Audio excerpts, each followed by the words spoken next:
नमस्कार मित्रमैत्रिणींनो, उन्हाळ्यात खास बनवला जाणारा अगदी पारंपरिक पदार्थ असतो तो म्हणजे कैरीचा मेथांबा.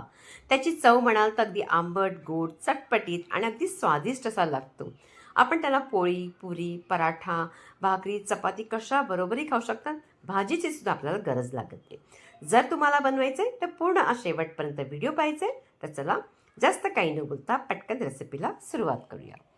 सगळ्यात सुरुवात होणार आहे आपली कैरीची. आता कैरी म्हणाल तुम्ही कोणतीही कैरी घ्या, जी तुम्हाला मिळते ती कैरी तुम्ही घेऊ शकतात.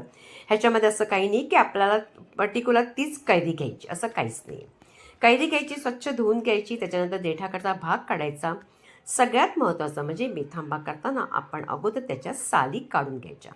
साली न काढल्यामुळे काय होतं, ती एखादा थोडासा कडवटपणा येतो किंवा साली असल्यामुळे ती शिजायलाही वेळ लागतो. तसं होऊ नये म्हणून अगोदर आपण साली काढून घ्यायचा. काढल्यानंतर याचे आपण अगदी चौरस असे तुकडे करायचे. आता बघा, ही जी मी कैरी कापते ना, त्याचा बाटा ना अगदी चांगला टणक आहे, म्हणजे चांगला बाटा झालेला आहे. ती अगदी कोवळी अशी नाही आहे.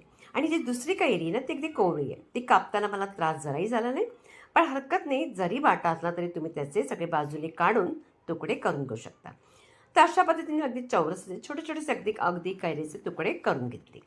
आता ह्याच्यामध्ये आपण मसाले टाकूया. सगळ्यात अगोदर काश्मीरी लाल तिखट 1 मोठा चमचा टाकायचे. त्याचबरोबर हळद अगदी किंचित टाका, नाही टाकली तरी चालेल, पण जराशी हळद टाका. आणि नंतर टाकायचं आपण त्याच्यामध्ये जिरेपूड. जिरेपूड अगदी 1 मोठा चमचा टाकायचं. काळं मीठ टाकायचे. त्याचबरोबर आपण इथे टाकणार आहोत थोडंसं आपलं रोजचं मीठ, जे सफेद मीठ आहे. आणि अगोदर ह्याला थोडंसं मिक्स करून घेऊया. आता या चमच्याने बरोबर होत नव्हतं म्हणून मी अशा पद्धतीने त्याला अगदी व्यवस्थित हलवून घेते. त्यानंतर हा मसाला पूर्ण त्या कैरीला लागावा म्हणून हलकंसं तेल घालायचं. अगदी 1 छोटा चमचा म्हणाल तर हरकत नाही. त्यामुळे काय होतं, मसाला पूर्णपणे या सगळ्या कैरीला लागला जातो. आता ही कैरी आपण तयार झाली. आता पटकन आपण फोडणी देऊया.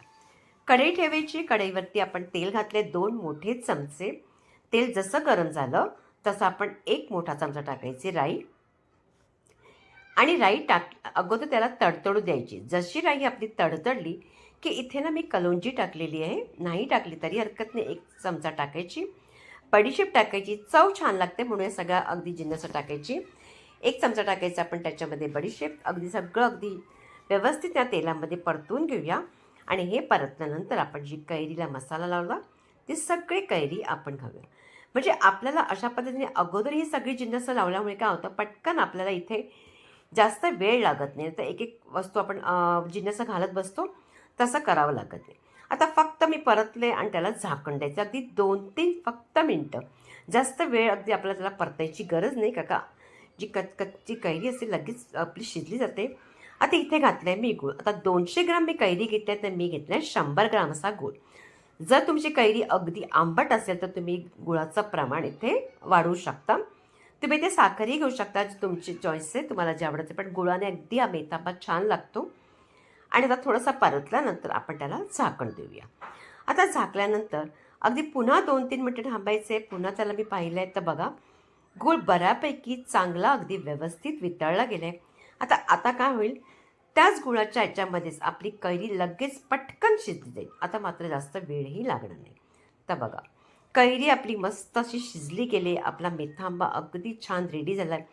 तुम्ही याला कित्येक महिने 2-3 महिने जरी ठेवलं तरी तो खराब होत नाही. फक्त एवढंच करायचं की व्यवस्थित कैरी त्याच्यामध्ये आपण शिजवून घ्यायची. आणि जेव्हा आपण कैरी काढतो तर अगदी पुसून वगैरे काही पाणी ठेवायचं नाही.